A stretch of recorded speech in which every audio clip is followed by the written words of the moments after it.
Greetings, everyone. My name is Brittany J. Green. I use she, her, hers pronouns, and I am a composer, performer, and educator based in Durham, North Carolina.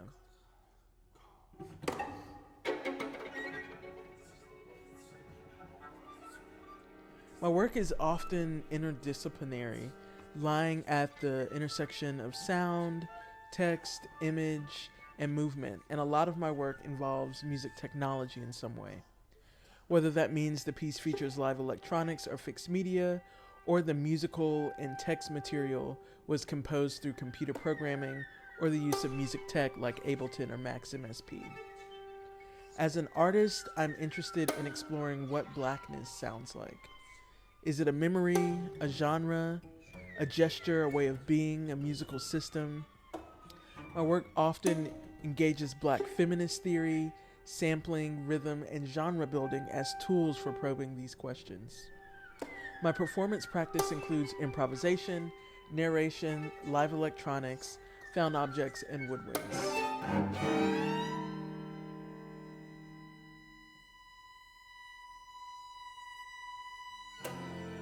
My musical journey officially began in 2002 when I started playing clarinet in my middle school band, but I grew up with music all around me. Like a lot of people, I took general music and chorus in elementary school, but I also grew up in the Black church, so I was surrounded by music and singing every Sunday. One of my favorite musical memories from my childhood is riding around town with one of my uncles because we'd listen to The Quiet Storm on the radio, which is just a playlist full of R&B classics by artists like Teddy Pendergrass, Luther Vandross, the Isley Brothers, Sade. You get the idea. When I think back on these times, I see so much of who I am as an artist and my interest in engaging intimacy, blackness, memory, genre bending, ancestry, and sampling in my work. While I was in high school, I found a passion for writing music through arranging for my high school marching band. After high school, I ended up getting a bachelor's degree in music education, and after that, I taught everything from elementary school general music to high school band.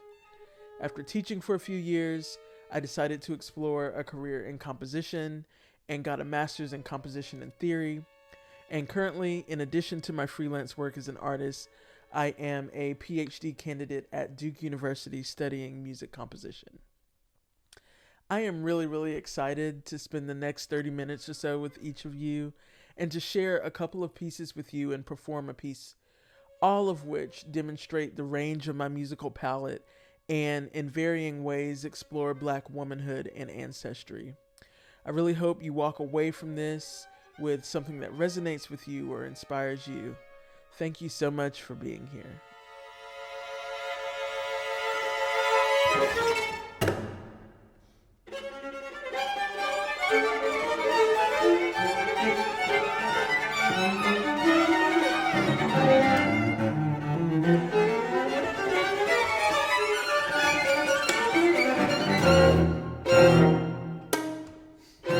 The first piece I'd like to share, Against Sharp, is written for chamber orchestra and is one of the first of several works that I've written that directly engage Black feminist theory as a compositional tool.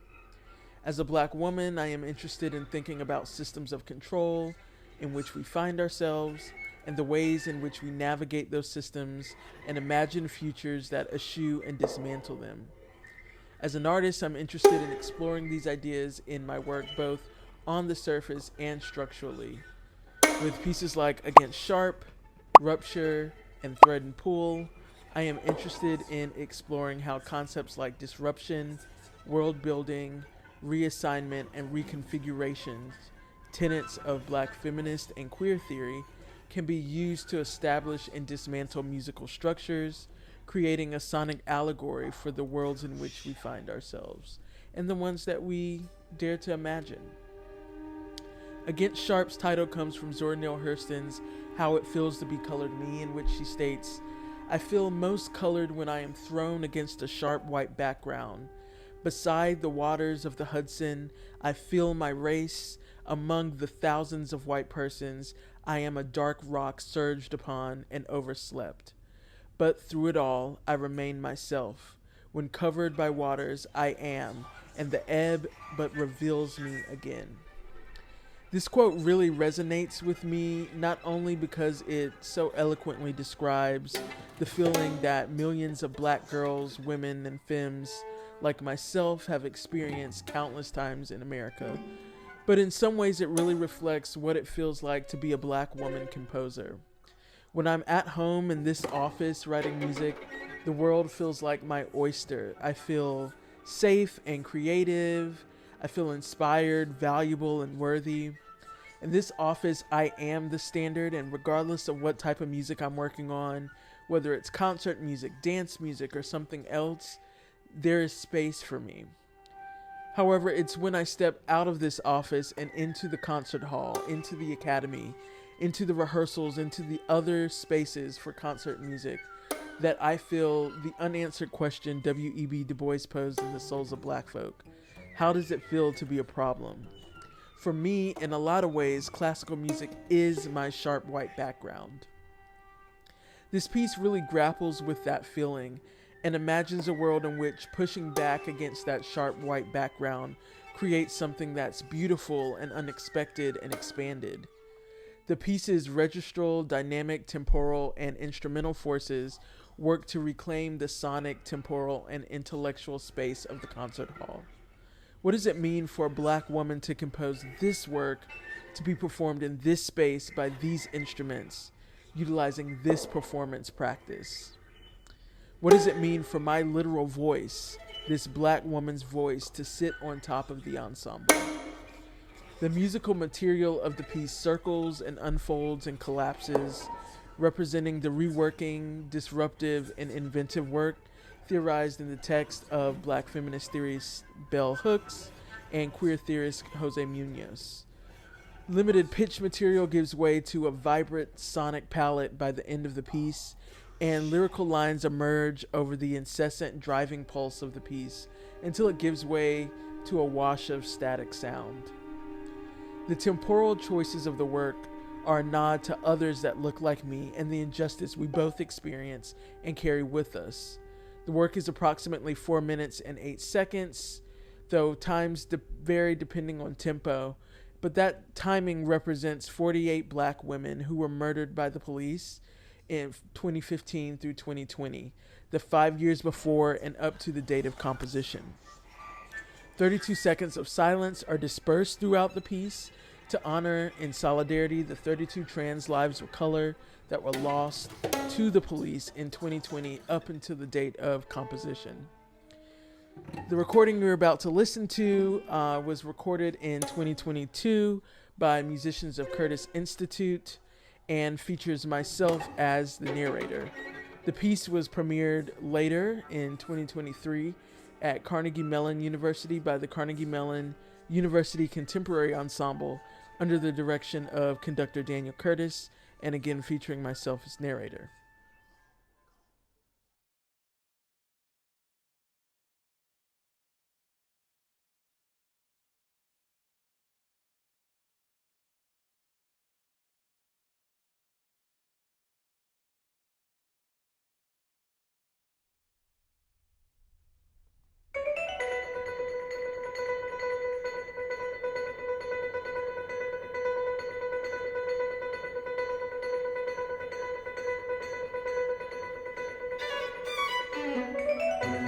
This piece is about taking up space.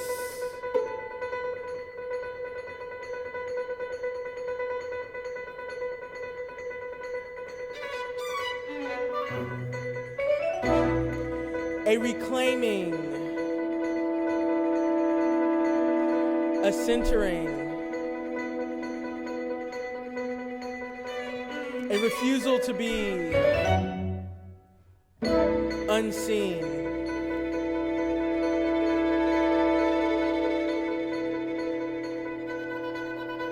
A refusal to be comfortable. A discomfort. And against.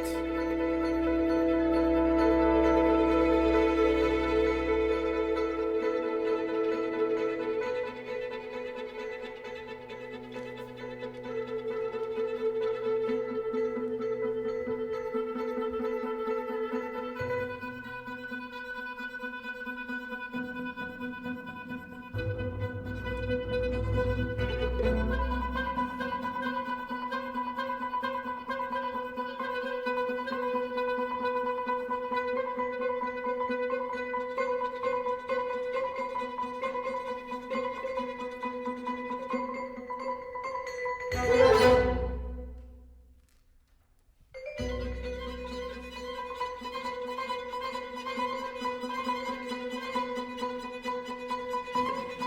fundamental disidentification, an unfolding out from, scrambling and reconstructing a technology of self. Sharp.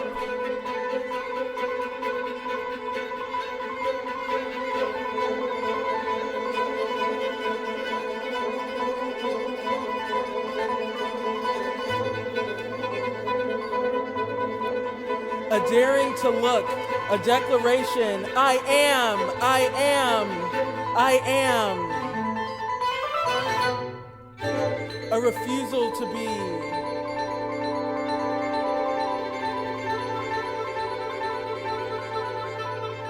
No longer that strange fruit in the breeze, but children of the sun cackling with the stars. No longer unseen. No longer unseen. No longer unseen.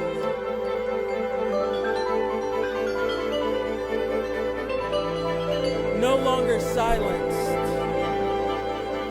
Unfolding out from, puncture against sharp. Taking up space. Reclaiming space.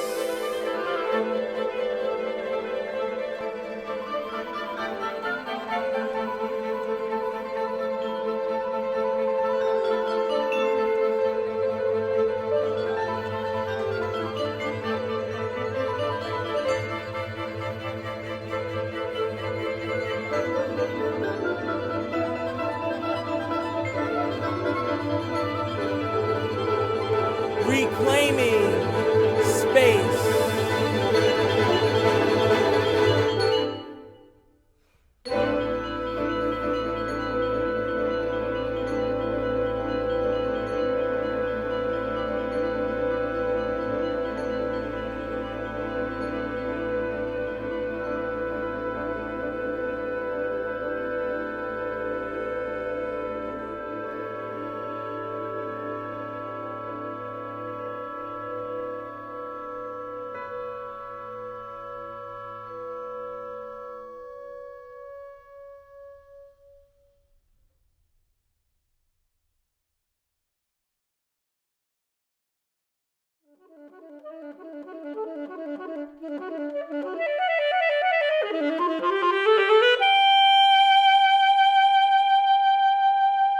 In the past 2 years, I've become increasingly interested in exploring memory and ancestry in my work, particularly through the use of sampling, field recordings, and improvisation. I enjoy thinking about how we can evoke memory and call on ancestral knowledge and presence through sound, through the sounds that we use, how we use them, and the additional sounds we surround them with. The next two works I want to share are deeply rooted in these thoughts and really explore the ideas of ancestry and memory in different ways.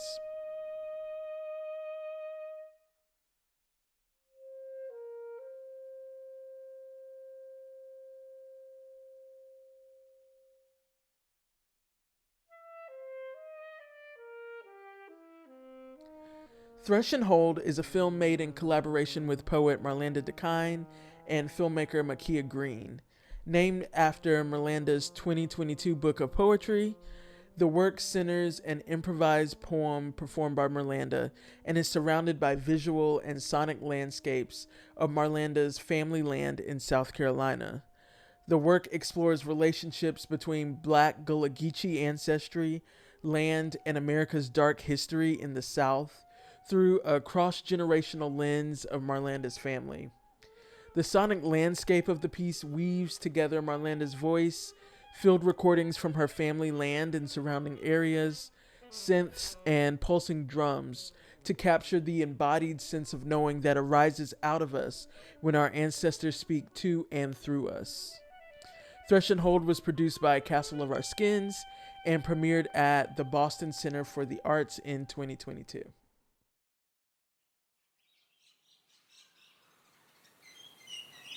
I'm in a place I've never been before. I thought I knew all places. I thought I knew I. Funny thing, I was connected to we and always will be. But codependency had me. Or maybe I was feeling around in the night, in the dark, waiting for the light of me. I left myself somewhere long time ago, left her there. I've gone back to pick up me.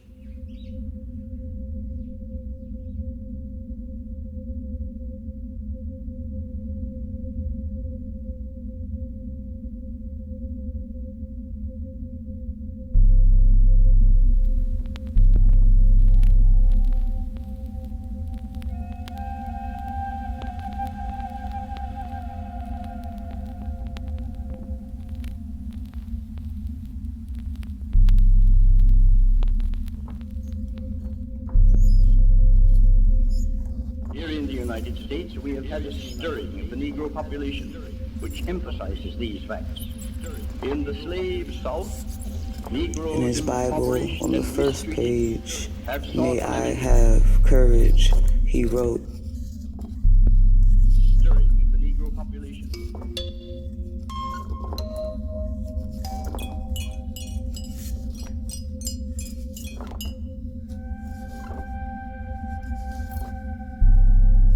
On that same day, I had written the same. Stirring of the Negro population.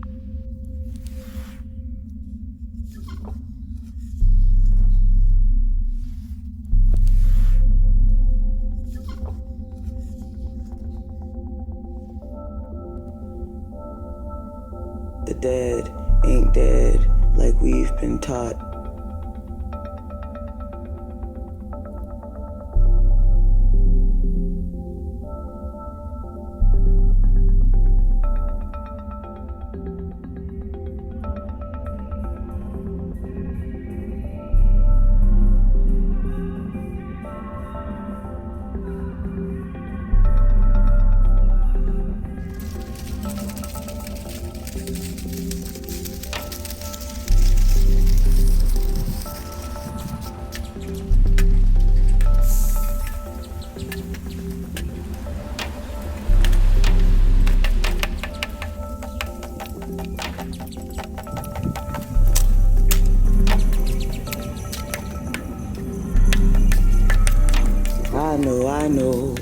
I know that this is the courage my granddaddy prayed for.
I am alive and will be alive. Ignored myself and nature for so long, and the way we severed ourselves from nature, thinking she wouldn't come for us.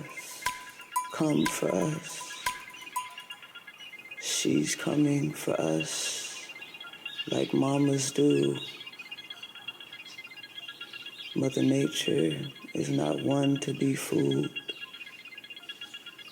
I am your mother, and I know that too.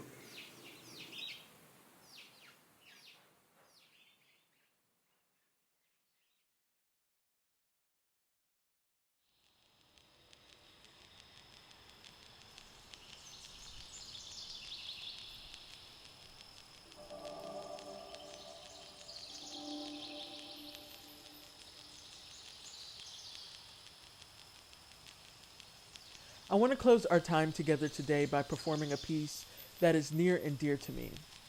Garden on Green Street is an improvisation set centered around voice recordings of my mother, aunt, and myself reflecting on our childhoods. In May of this year, I had the privilege of spending some time at the Virginia Creative Center for the Arts, and while I was there, I recorded a phone conversation with my mom and aunt about their childhoods.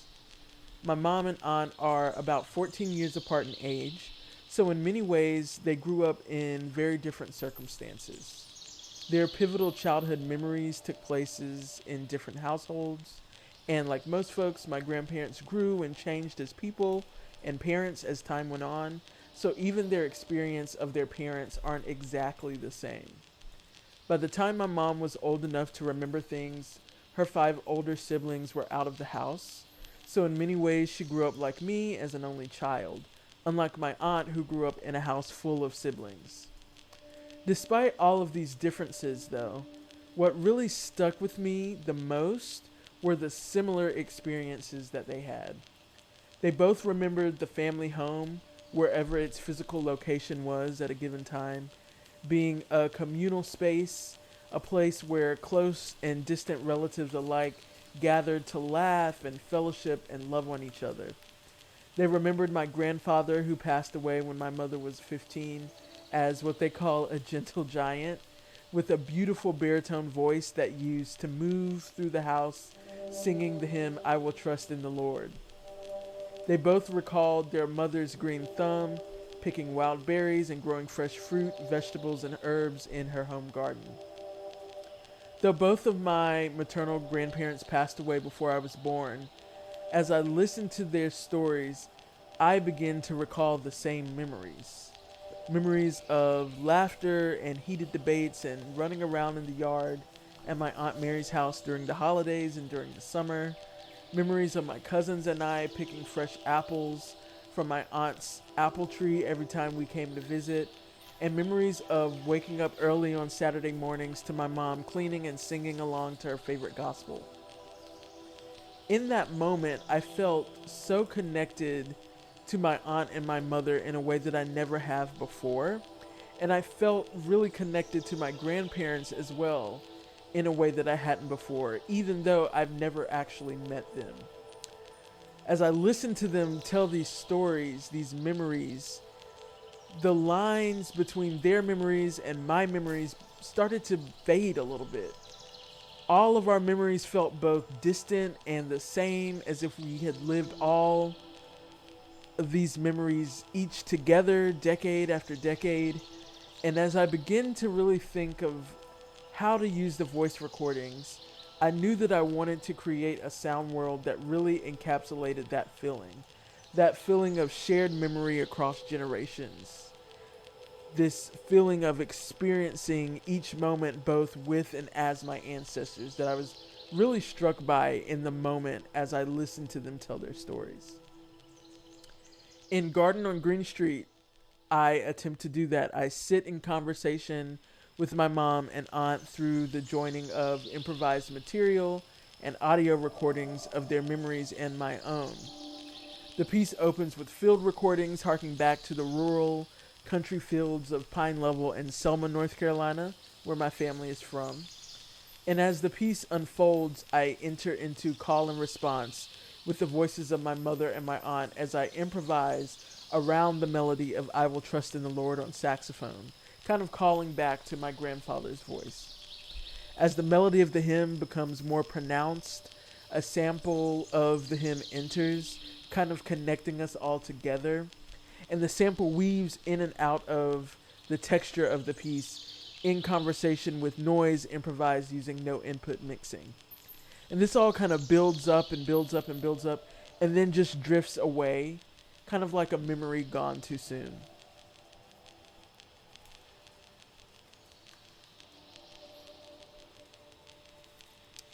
As we close out with the performance of Garden on Green Street, I really just want to pause here and take a moment to thank the Composers Now team for inviting me to share this space with you all on their platform, and I really want to thank each and every one of you for watching.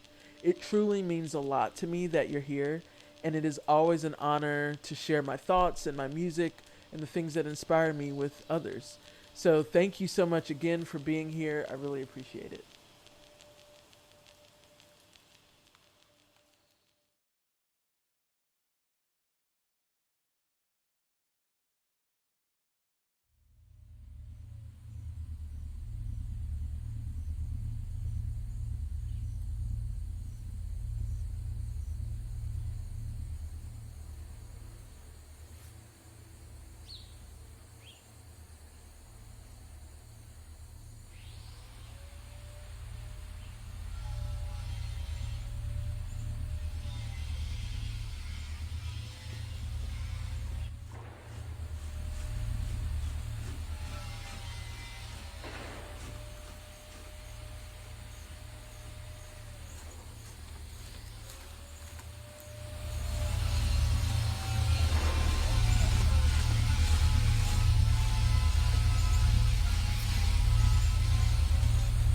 Snippets of memories that make home, that make home, that make My mother's garden.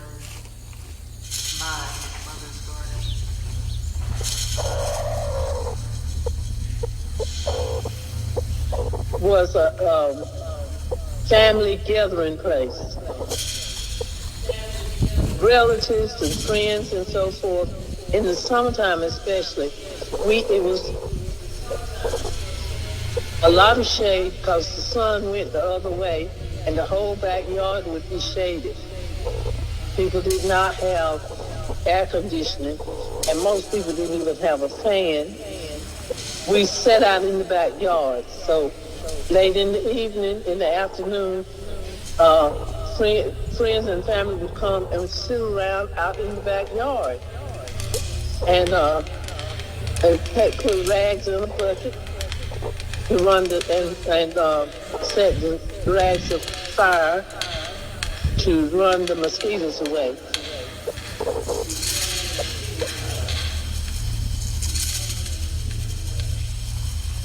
Was a family gathering place. Snippets of memories that make home.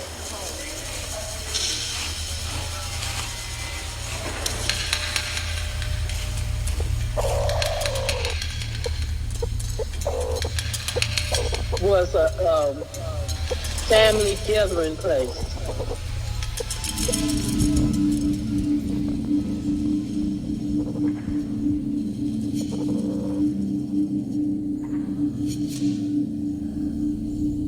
In the backyard, although the house was a shotgun house, there was room in the back, there was room in the back, there was room in the back for a vegetable garden. With Mama and Dad always had a vegetable garden in the back.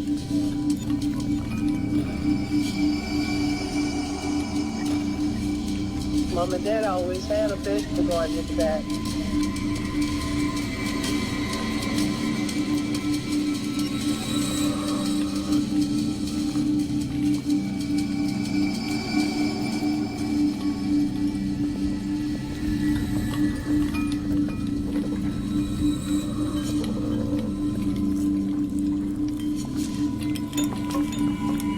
In the backyard, although the house was a shotgun house,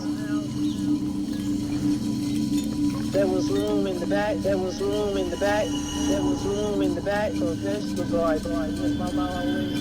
Mom and Dad always had a vegetable garden in the back.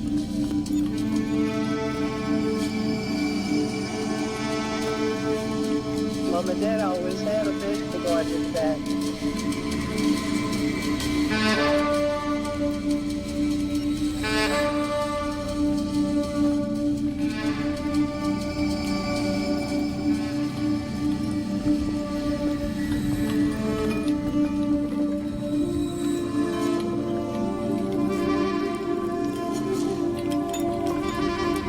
In the backyard, although the house was a shotgun house, there was room in the back, there was room in the back, there was room in the back for a vegetable garden. Mom and Dad always had a vegetable garden in the back.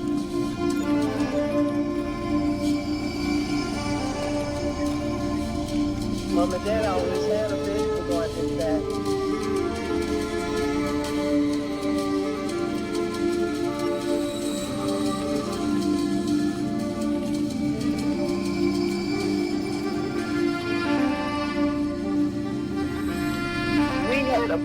We had a big tree,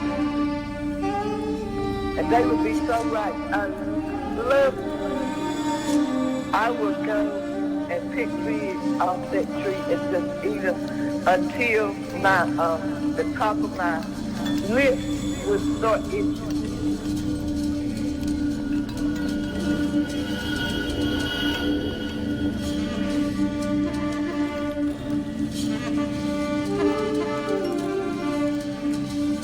And then on the side, on the side of the house, that's where Mama had her flower garden.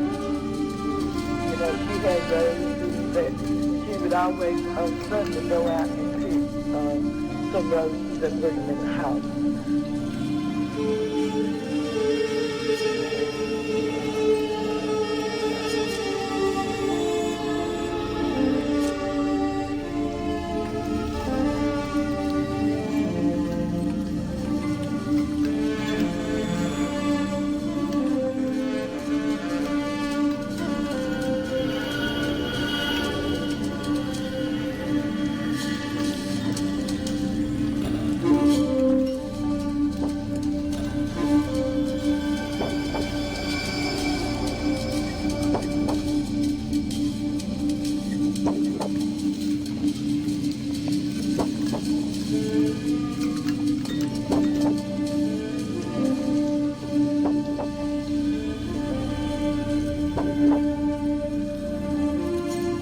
Mama had a garden in the back. I used to have my mouth poked out when it was time to pick the beans or the peas out the garden. But I used to love, and to this day, I love tomatoes like that. Mama could grow, they were like big steak tomatoes, I remember. And when I be playing out, so one thing, you played outside, you pretty much played outside all day, you in and out the house. And I would go out there too and pick these tomatoes, and they would be so right on the vine that you could take your hand and just peel it and eat it, and it would be so juicy. I remember eating tomatoes like that. And we had squash and cabbage and corn. I don't even know. We had pretty much all of that. And there was in the back a real big pecan tree. I don't know, maybe 10 or 12 feet tall. And because we could never, the birds ate the pecan so unless we had a big bad storm, we never got it. And in the fall, when I got out of school, I would change my clothes and go out there and pick it.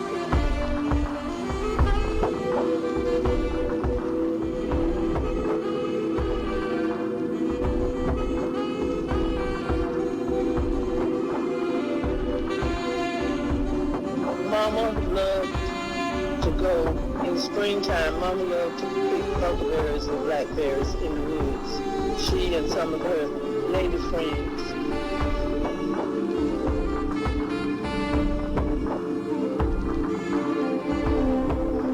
And that's what we would do.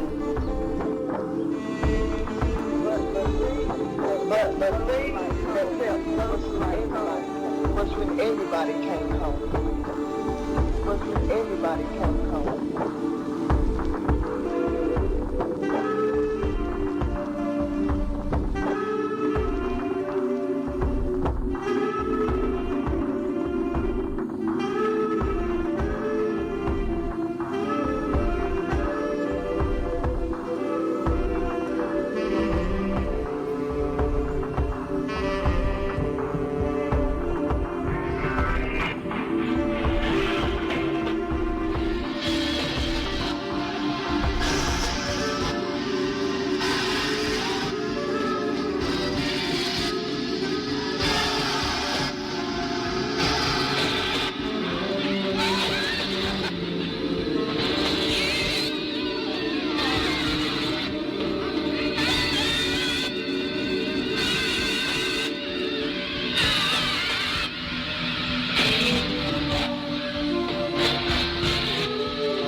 One of Daddy's favorite songs was I Will Trust in the Lord. And Daddy had a bass voice. And Malcolm sounds a little bit like it when he sings, I will trust in the Lord. It's one of Daddy's favorites. One of Daddy's favorites.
Usually do Christmas at my Aunt Mary's house.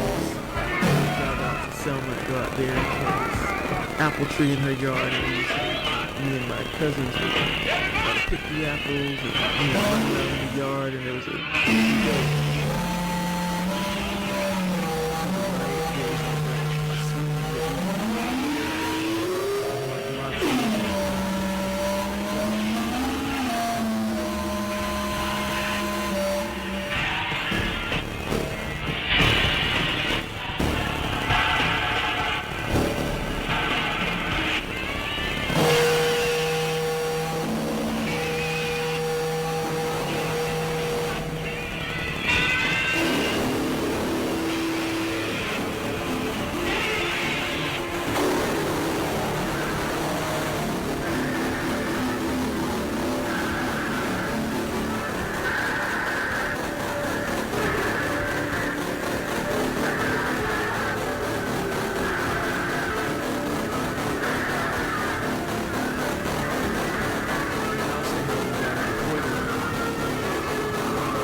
know.